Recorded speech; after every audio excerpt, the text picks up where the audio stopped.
Mesdames et messieurs, bonsoir. 20h sur la RTS, le journal. Voici les titres.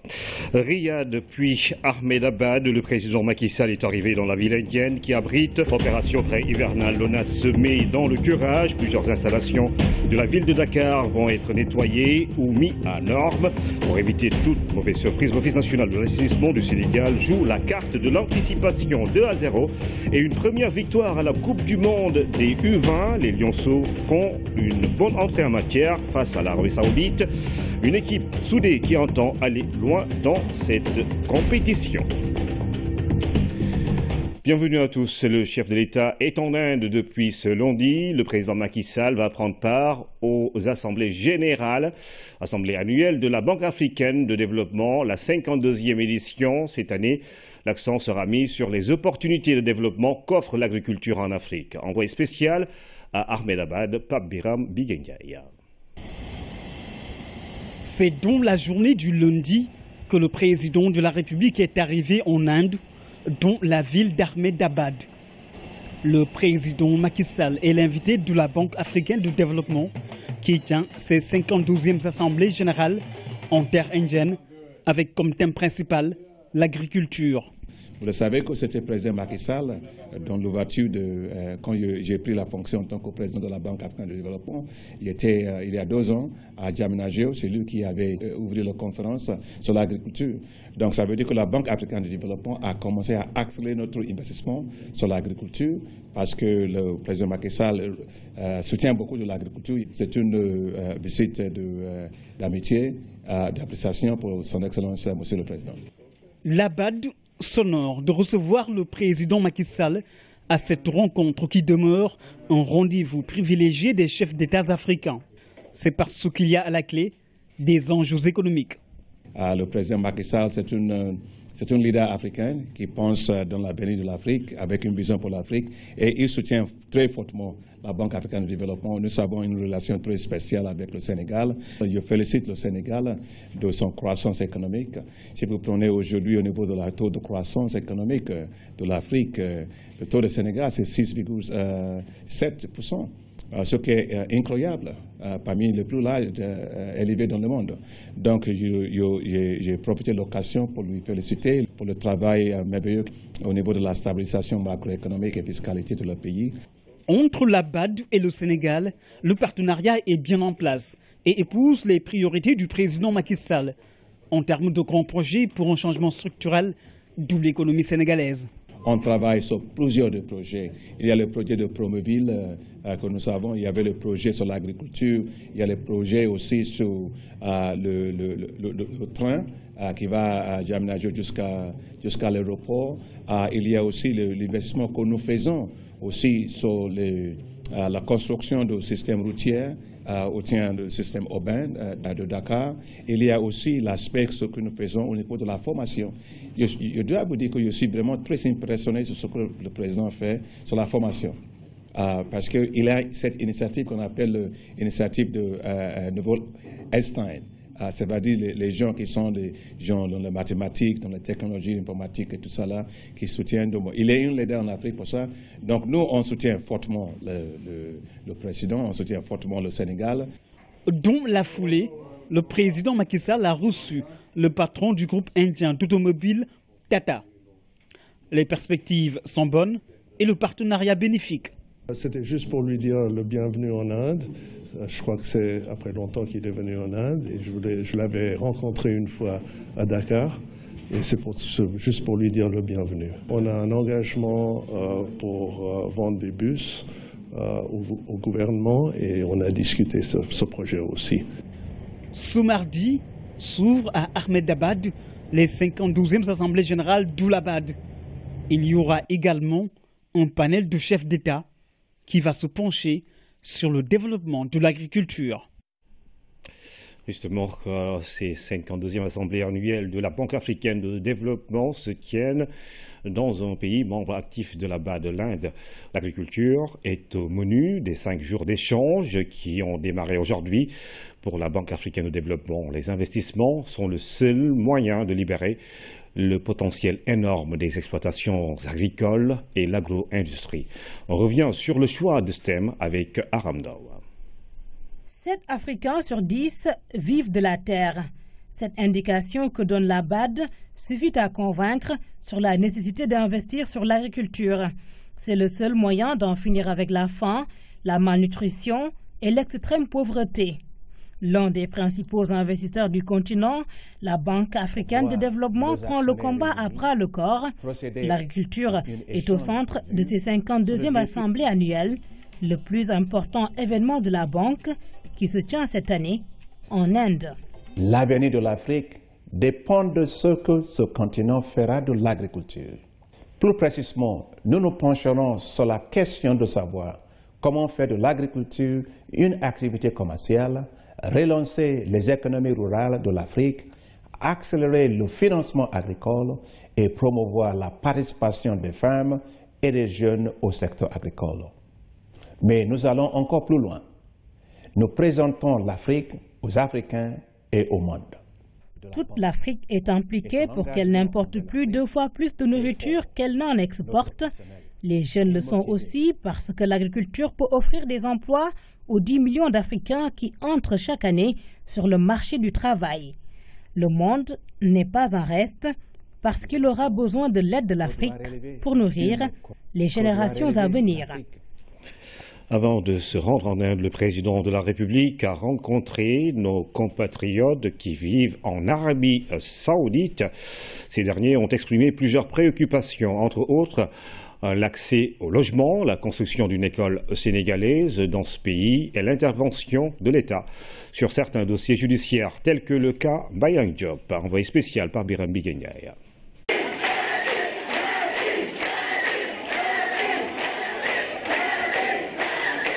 C'est l'un des temps forts qui a toujours rythmé les voyages du chef de l'État à l'étranger. C'est avec enthousiasme que les Sénégalais de la diaspora accueillent toujours le président Macky Sall. Ici à Jeddah, nos compatriotes n'ont pas dérogé à la règle. Ils ont témoigné toute leur gratitude au président de la République. Mais c'est aussi et surtout l'occasion pour les Sénégalais d'Arabie Saoudite de poser leurs problèmes et difficultés dans une vie parfois complexe, loin de chez soi. Le souci principal reste la détresse de certains pères de famille qui ont perdu leur emploi suite à la faillite d'une très grande entreprise saoudienne de construction, Saudi OG. Celle-là qui a construit le King Fahd Palace au Sénégal il y a de cela plusieurs décennies. Le président Macky Sall a tenu tout d'abord à les rassurer. L'État n'abandonnera pas ses fils à leur sort. Des démarches seront entreprises afin que leurs droits soient respectés. Mieux, le président de la République Macky Sall va leur apporter un soutien à la hauteur du préjudice, le temps que la liquidation de l'entreprise soit prononcée par les autorités saoudiennes et qu'ils entrent dans leurs fonds. Autre sujet évoqué qui concerne cette fois-ci les femmes d'Arabie Saoudite. C'est une bonne nouvelle que le président Macky Sall leur rapporte. Il s'agit de l'octroi d'une 3e tranche de financement à hauteur de 50 millions de francs CFA. C'est parce qu'elles sont des modèles en termes de régularité, dont le remboursement des crédits déjà alloués. Crédits à 0% de taux d'intérêt. Sur la question de l'habitat, la balle est désormais dans le camp des Sénégalais de la diaspora, puisque l'État a déjà mis en place des conditions très souples d'acquisition de logements à Dakar. Par ailleurs, une vieille doléance des Sénégalais d'Arabie Saoudite est en passe d'être résolue. Il s'agit de la construction d'une école sénégalaise à Jeddah. Là-dessus, un terrain de 412 000 mètres carrés a déjà été identifié pour abriter ce complexe scolaire. Bref, le président Macky Sall a décidé de prendre à bras le corps toutes les préoccupations de nos compatriotes, sans oublier certains dossiers judiciaires pendant devant la justice saoudienne. L'État du Sénégal est en train de tout mettre en œuvre pour trouver une issue heureuse, et ce, dans la plus grande discrétion. Le Dara de Koki se modernise. 2 pavillons d'hébergement pour garçons et filles viennent d'être construits dans cette école où est enseigné le Coran. 139 millions de francs CFA, c'est le coût de ces ouvrages que le ministre de l'Éducation a inauguré. Pape Collingom. Coupure de ruban, prix dévoilement de l'enseigne. Un pavillon tout neuf pour servir de dortoir aux pensionnaires du Dara de Koki. Un joyau d'une capacité d'accueil de 26 chambres. À Koki, Serigne Mbaye Thiam a aussi visité le chantier de la résidence des jeunes filles. Même conception architecturale. Les deux réalisations ont coûté la somme de 139 millions de francs CFA. C'est un pavillon composé donc, de 16 chambres avec des toilettes de part et d'autre, donc 8 box de chaque côté, donc avec un bureau du directeur et une salle de surveillance. Autre lieu, visiter l'Institut Ahmed Sarelo de Koki. Il accueille près de 4000 apprenants ayant déjà mémorisé le Saint-Coran. Ici, à côté du programme arabe, on enseigne aussi l'anglais, le français et l'informatique. Après la visite des différentes sections du Dara, parents d'élèves, autorités religieuses, enseignants, élèves et élus locaux ont salué les nombreux efforts de l'État pour une meilleure prise en charge de l'éducation à Koki. Le marabout nous a chargé de remercier en son nom le président de la République Macky Sall pour les 2 pavillons qu'il a construits ici. Ses prédécesseurs n'ont pas pensé à le faire. Lui, il l'a fait. C'est pourquoi nous le remercions beaucoup. La cérémonie d'inauguration des pavillons d'hébergement, filles et garçons des apprenants du Dara de Koki, réalisée sur les instructions du chef de l'État, le président Macky Sall, me donne une nouvelle occasion de rencontrer la communauté éducative et religieuse du sous-secteur des Dara, acteur clé de l'émergence. Je voudrais ainsi féliciter les responsables de cet auguste complexe islamique pour le travail remarquable accompli dans le cadre de la promotion de l'enseignement arabo-islamique et d'une éducation de qualité pour tous les enfants du Sénégal. Le Dara de Koki a été créé en 1939. Plusieurs sommités de l'État dans différentes sphères ont fait leur humanité dans ce foyer religieux. Le ministre de la Culture invite l'Union des écrivains d'Afrique, d'Asie et d'Amérique latine à contribuer à la maîtrise des turbulences engendrées le plus souvent par les conflits et l'intolérance. Monique Diaye a ouvert la rencontre internationale des délégués de l'Union, une première en terre africaine pour une organisation vieille de 60 ans. Rougiatouba. En conclave à Dakar, les écrivains d'Afrique, d'Asie et d'Amérique latine prennent leurs plumes pour faire de la littérature un langage de paix et de liberté. Les libertés reculent et l'homme s'enfonce dans une méfiance injustifiée. La turbulence, parce qu'il est question de turbulence, qui s'incruste avec des dérives pendant des mois, des années, dans les cités et écarte-t-elle la foi de rêver son destin dans son propre pays. Nous nous employerons à défendre les acquis de liberté par nos réflexions transcrites, à travers nos écrits qui servent de discours, qui servent d'action de revendication, mais surtout d'action de projection, d'action d'éveil des esprits et de partage. Par les mots, ces écrivains vont soigner les esprits. Les propositions issues de telles joutes peuvent durablement et conséquemment aider les autorités étatiques à prévenir certains risques et fléaux aux conséquences périlleuses. Le terrorisme, pour ne pas le citer, a besoin de votre décryptage, monsieur les écrivains, pour que le mythe qu'il est devenu soit détruit totalement et pulvérisé dans les mentalités de ceux-là qui, par insuffisance de culture ou simple folie, sont guéris de leur mal. L'art d'écrire est désormais perçu comme une panacée. L'Union des écrivains d'Afrique, d'Asie et d'Amérique latine en est consciente, elle qui reste attachée aux valeurs de paix, de liberté et de tolérance. Mettre le monde rural dans l'ère du numérique, telle est l'ambition de l'RTP et du FDSUT. Les deux entités s'y emploient. Elles viennent d'équiper la case des tout-petits de Diarer. 20 ordinateurs et un poste de travail fixe sont mis à la disposition des enfants de cette localité pour les familiariser avec les TIC. Hamidou Diop. Pour les tout-petits de Diarer, c'est une innovation majeure. Une rupture, car ces enfants peuvent désormais manipuler l'ordinateur grâce au FDSUT et à la RTP. Dans chaque structure préscolaire bénéficiaire, nous avons mis à disposition 20 ordinateurs portables, un ordinateur classique pour adultes, un vidéoprojecteur, une imprimante réseau de type laser, un routeur Wi-Fi, 4 ventilateurs pour l'aération de la salle.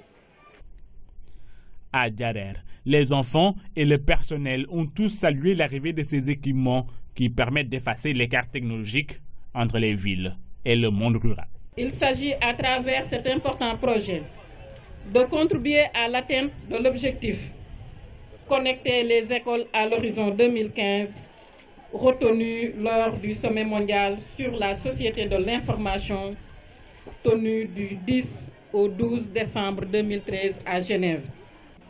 Ce que nous sommes en train de faire à Diarer, on aurait pu le faire dans 100 autres établissements au Sénégal. Le bilan pas exhaustif présenté par le directeur de la RTP, vous avez retenu que la case des tout-petits de Diarer constitue la 100e case que nous avons équipée. Au niveau des établissements secondaires, nous en sommes à 123 établissements. Au niveau supérieur, nous avons fait en sorte que les étudiants des universités publiques du Sénégal bénéficient maintenant gratuitement de l'Internet, tant au niveau du campus pédagogique que du campus social. D'ici 2018, 400 cases des tout-petits sont ciblées. Et toujours à Fatigue, le lycée Koumbando Fentouf a bénéficié de l'installation d'un réseau Wi-Fi. Et nous savons l'importance donc de l'Internet dans un établissement. Donc c'est un appui donc, aux enseignements-apprentissages. Ce n'est qu'un aspect, parce que moi qui vous parle, au niveau de l'administration, chaque jour nous devons donc avoir une vision donc, de notre boîte. Et ça, parce qu'on nous envoie des documents et il peut y avoir des urgences. Ces équipements sont financés par le Fonds de développement du service universel des télécommunications à travers un programme qui vise à connecter les cases des tout-petits et les lycées du Sénégal. 3 jours pour parler de la compréhension et la conduite opérationnelle du partenariat public-privé et sa contribution au développement territorial. Des travaux animés par un cabinet français et qui ont réuni divers acteurs. Hamidou Diop. Une mise à jour des participants sur les outils modernes de la contractualisation publique-privée a été à l'ordre du jour de cet atelier qualifié d'utile et de pertinent par les élus locaux dans un contexte de mise en œuvre de l'acte 3 de la décentralisation. Les ressources de l'État ne sont jamais suffisantes parce que les besoins et les préoccupations de population sont extrêmement élevés et il nous faudra recourir effectivement à un nouveau procédé. Et aujourd'hui, on n'a pas d'autre solution que les PPP. C'est la raison pour laquelle nous saluons la tenue de cet atelier animé par d'éminents experts venant de France et qui nous ont permis de maîtriser de façon opérationnelle l'élaboration mais également la mise en route ou la mise en conduite d'un projet PPP. Toutefois, des préalables sont nécessaires pour une conduite efficace du PPP au niveau des territoires. Les collectivités locales ont besoin de s'entourer d'experts, de s'entourer de spécialistes pour justement pouvoir corriger cette asymétrie d'information entre le public, de compétences même entre le public et le privé. Ils ont besoin aussi, surtout, quel que soit le niveau de compétence, d'identifier des projets qui sont des projets porteurs. Une méthodologie de conception et de conduite d'un partenariat public-privé basé sur les outils méthodologiques devant conduire au développement territorial a été bien appréhendée par les participants. L'objectif de cet atelier est de vous fournir une méthodologie de conception et de conduite d'un partenariat public-privé basé sur les outils méthodologiques devant conduire au développement territorial. Au terme de cet atelier, une des leçons apprises a été livrée par un des animateurs sur la modalité de contractualisation des collectivités territoriales par le truchement d'une forte intervention du privé. Le sentiment que l'on a au terme de ces 3 jours de formation, c'est que rien n'est impossible. Le risque, c'est quelque chose qu'on arrive à contingenter dans le cadre des échanges avec un opérateur. Le principal risque, à mon avis, c'est de ne pas faire, c'est de ne pas prendre l'initiative. Et ce qu'on voit aujourd'hui, ce qu'on a réussi, je pense, à réaliser pendant cette formation, c'est de démontrer que les collectivités territoriales peuvent prendre l'initiative d'un certain nombre de projets tout en maîtrisant les risques de ceux-ci. Et ça, je trouve ça plutôt positif. Au total, cet atelier de partage constitue un palier supplémentaire dans l'action managériale des participants. Il ouvre des perspectives intéressantes en termes de maîtrise des enjeux de la maîtrise d'ouvrage et de l'appui à la maîtrise d'ouvrage des acteurs dans un contexte de mise en œuvre du PSE, où le privé a une belle carte à jouer. Anticipation, c'est le maître mot à l'Office national de l'assainissement du Sénégal. Pour mieux préparer la saison des pluies, des opérations pré-hivernage sont organisées pour le curage du réseau de l'ONAS. Toute la capitale, Dakar et sa banlieue sont concernées par les travaux. Ibrahim Ndong a fait le tour de quelques points. Reportage. Cette grille à valoir ne respire plus. Elle a été complètement étouffée par les déchets solides. Une situation qui empêche le passage normal des eaux de pluie. Pour y faire face, l'ONAS, l'Office national pour l'assainissement, a déployé des gros moyens. C'est une aspiratrice excavatrice. Donc nous l'utilisons en fait pour le curage des grilles à valoir. Parce que c'est équipé d'une benne de capacité 8 mètres cubes. Donc c'est un engin qui a une grande capacité d'aspiration. Donc ça peut aspirer jusqu'à une profondeur de 8 mètres. Des opérations pré-hivernage dont les travaux ont été commencés depuis le mois d'avril. Le curage concerne toute la capitale et sa banlieue. C'est des opérations que nous organisons annuellement avant l'hivernage. Cependant, ça ne veut pas dire que ces opérations sont complètement terminées au mois de... Parce qu'au mois de juin, il commence à pleuvoir. Mais durant le mois, pendant la saison des pluies, ces opérations vont continuer également parce que nous avons des sous-traitants au niveau des différents bassins versants de Dakar qui s'occupent de l'entretien de ces bassins versants-là et concernent à peu près 200 km de réseau d'eau pluviale enterré. Quartier Bob, commune de Biscuiterie. Ici, c'est un système de curage hydrodynamique qui est pratiqué. Mais les efforts de l'ONAS risquent de ne pas porter leurs effets si les populations n'abandonnent pas certaines pratiques. Ça, c'est notre environnement. Il faut le sauvegarder. Il faut essayer de le rendre propre. Un environnement sain. Il y a des gens qui se lèvent tardivement et mettent déposer les ordures aux alentours du jardin. Et ça, c'est pas honnête quand même. C'est pas bien. C'est pas bien. Il faut surtout penser à l'hygiène de tout le monde.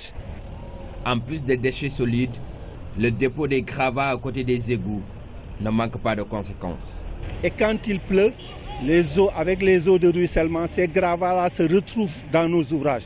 C'est pourquoi, même si nous organisons des opérations de curage pré-hivernal, à la première pluie, ces ouvrages-là sont remplis encore de détritus solides à cause, en partie, de l'entreposage de ces gravats-là tout le long des voiries. Ces gravats qui, par ruissellement, aboutissent dans nos ouvrages.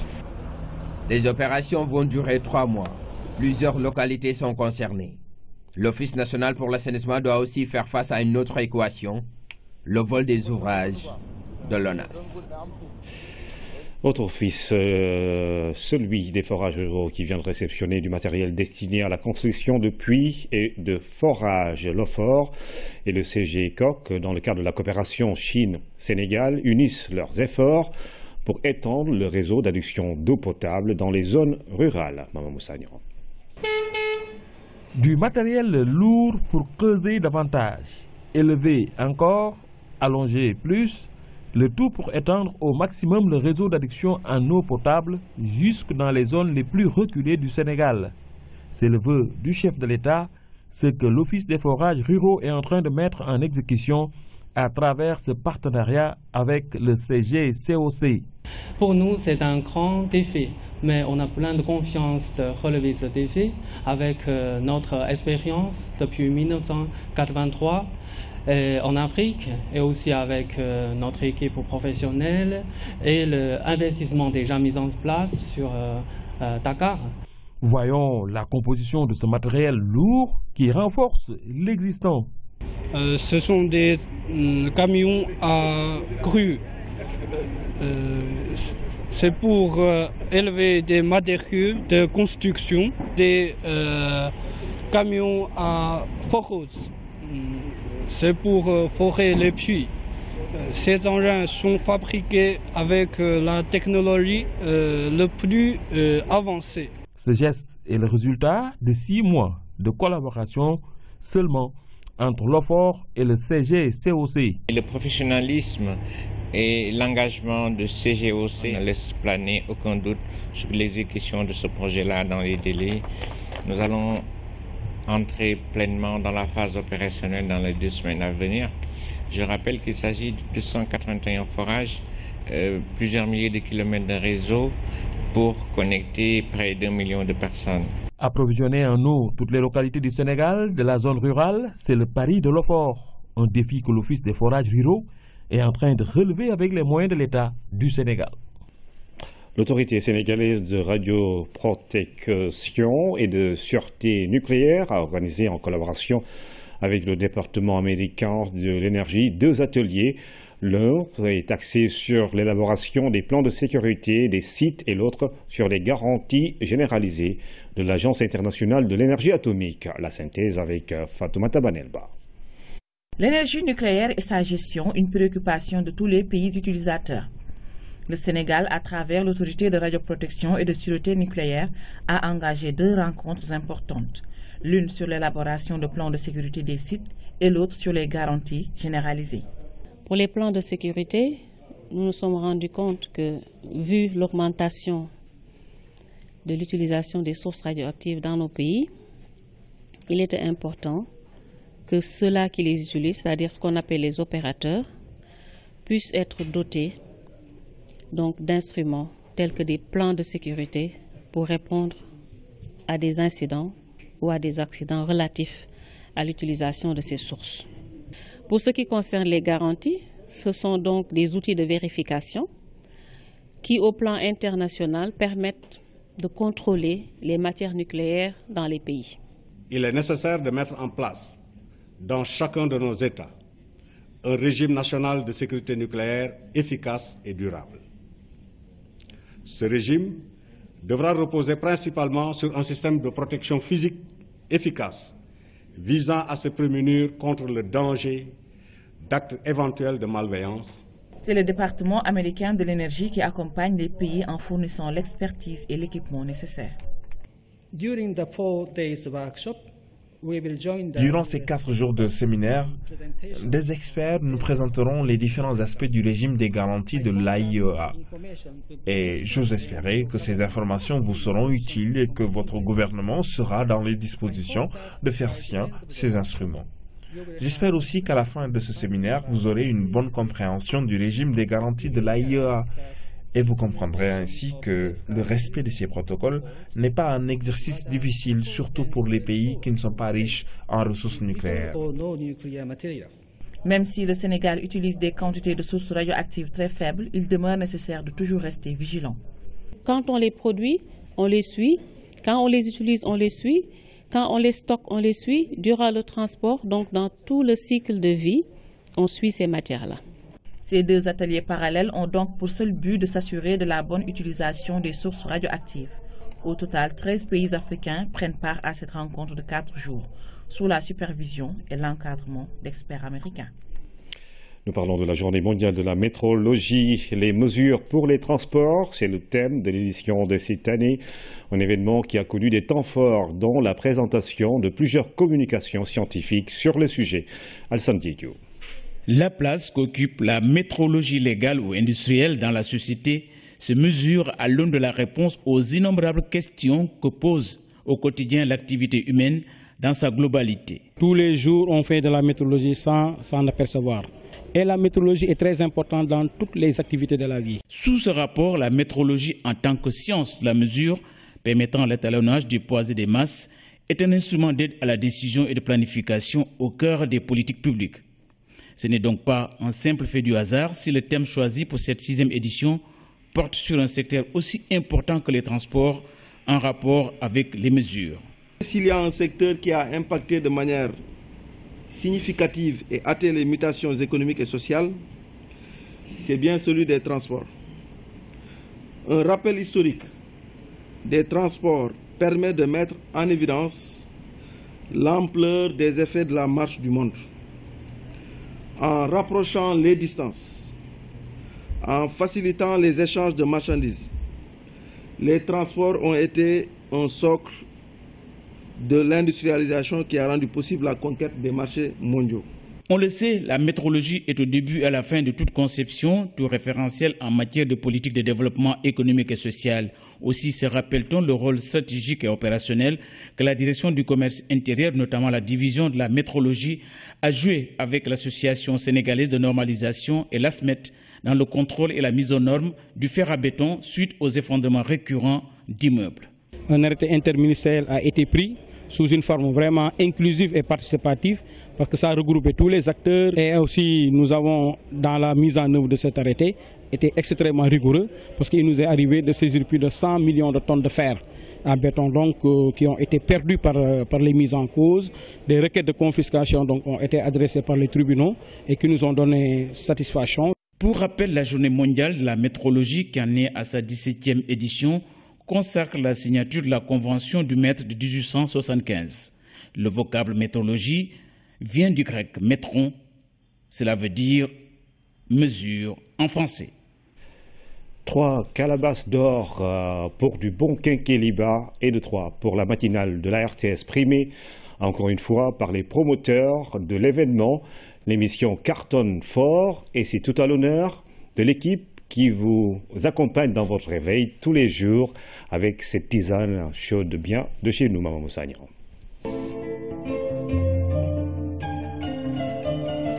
Après avoir été retenu à 3 reprises comme meilleure matinale au Sénégal, voici que l'équipe qui réveille tous les jours des milliers de téléspectateurs se voit offrir une énième récompense. C'est la confirmation. Je dis que c'est la confirmation, c'est une confirmation. Ça veut dire aujourd'hui que le défi n'est plus à démontrer ce que nous voulons faire ou peut-être la place que nous allons occuper au niveau des matinales. Cette consécration est en même temps un challenge pour la jeune équipe de Kenkeliba. Durant toute la saison, on fait plus de 200 numéros.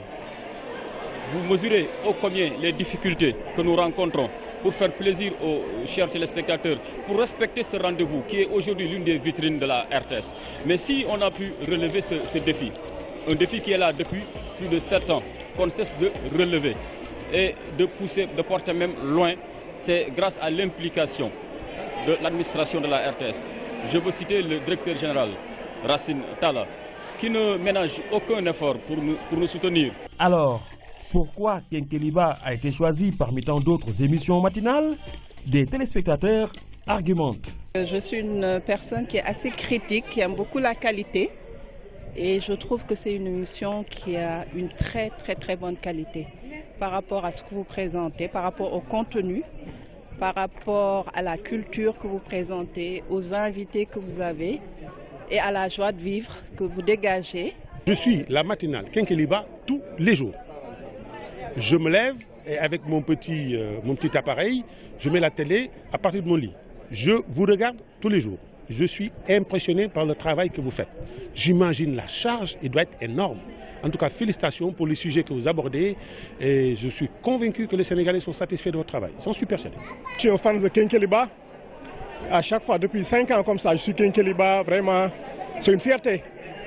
Bon, d'être derrière l'équipe de Kenkeliba. Kenkeliba, c'est une trentaine de professionnels, des journalistes, chroniqueurs, techniciens et autres logisticiens qui n'ont pas encore dit leur dernier mot. Merci à tous, très bon week-end sur la RTS1, les programmes se poursuivent. Restez-nous fidèles et prenez grand soin de vous. C'est important, gardez le sourire. C'est le week-end, Sarah? Oui. Rita.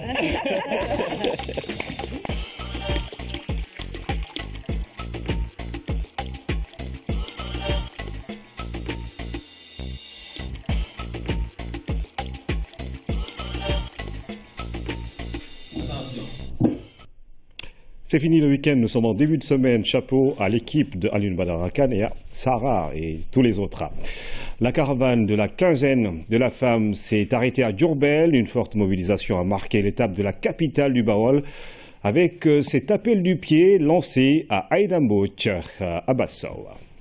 Ndindi, une des localités phares du Baol sur ce chemin qui mène vers cette zone. Hommes et femmes attendaient le ministre Mariama Sarr. Ici, le PALAM, un programme du ministère, a beaucoup investi dans l'encadrement et la formation. Investir dans la formation, c'est conjuguer au présent, mais aussi au futur le souci des femmes et celui du résultat. Madame le ministre, votre démarche est salutaire et hautement appréciée par toute la commune de Ndindi, sous votre magistère qui a coïncidé avec la décennie de l'autonomisation de la femme. Jamais la gente féminine n'avait bénéficié autant de financement et d'assistance à travers vos services. Le résultat de ces investissements par les services du ministère est visible sur le terrain avec de nombreuses unités spécialisées dans la transformation. Des doléances ont été émises dans le cadre de l'amélioration de leurs conditions de travail. Nous avons pris bonne note et le rapport va être examiné plus profondément avec toute l'équipe compétente et les équipes qui ont été mises en place dans ce cadre-là pour prendre en charge les préoccupations des femmes. L'invité de marque à cette cérémonie n'est personne d'autre qu'Aïda Mbodj, appelée affectueusement la lionne du Baol. Elle a adhéré au programme d'autonomisation des femmes. Il faut développer l'esprit de solidarité et d'entraide pour réussir le plan Sénégal émergent. Madame la ministre, vous êtes un modèle, un exemple de solidarité. Je vous soutiendrai jusqu'au bout pour que vous ayez des résultats dans votre département. Son soutien n'est pas tombé dans l'oreille d'un sourd. En guise de réponse, c'est un appel à rejoindre le camp présidentiel qui a été formulé. Moi, un appel là, le bëgg lancer. Une invite à rejoindre votre frère, le président de la République, son Excellence, M. Macky Sall. Bi nga xam ne su ma ko waxee xam nga ko sëram nga yàgg ngeen liggéey parce que nag ñun président de la République rek la ñu am. On veut cher au ministre Mariama Sarr qui, en concluant ses propos, a dit toute sa satisfaction des réalisations de ses services au profit des femmes du Baol. Comme chaque troisième dimanche du mois de mai, le Candlelight est célébré en souvenir des personnes décédées du VIH-Sida au Sénégal. Le Conseil national de lutte contre le sida et ses partenaires se sont mobilisés avec la participation du réseau national des personnes vivant avec le VIH à la place du souvenir. Les acteurs de la riposte ont pu sensibiliser les populations et solliciter plus de ressources pour faire face à la maladie. Chandior. La flamme du souvenir est allumée et elle ne s'éteindra sans doute jamais pour ceux qui ont perdu parents et proches décédés du VIH-Sida. Le Candlelight, une journée de commémoration des personnes emportées par la maladie, est une occasion pour les acteurs de la lutte contre le sida de sortir les armes pour une riposte nationale. Accélérer la riposte, lever les barrières, le goulot d'étranglement, mobiliser les communautés, mettre à disposition les traitements, décentraliser les soins, les amener là où les personnes en ont besoin, investir là où nous en avons le plus besoin. Le Conseil national de lutte contre le sida, le réseau des personnes vivant avec le VIH et ONU-SIDA veulent mobiliser les ressources nécessaires pour la fin de la pandémie. Pour en finir avec le sida, il faut continuer à se mobiliser, à faire avancer la recherche, lutter contre la discrimination, contre les personnes vivant avec le VIH, œuvrer pour la protection et le respect des droits pour les populations clés. Nous allons, pour notre part, poursuivre et accélérer la mobilisation des ressources, améliorer l'accès aux services de dépistage et de prise en charge et de qualité. Le Candlelight est inscrit dans le calendrier du CNLS. Au-delà de la commémoration, ces instants de souvenir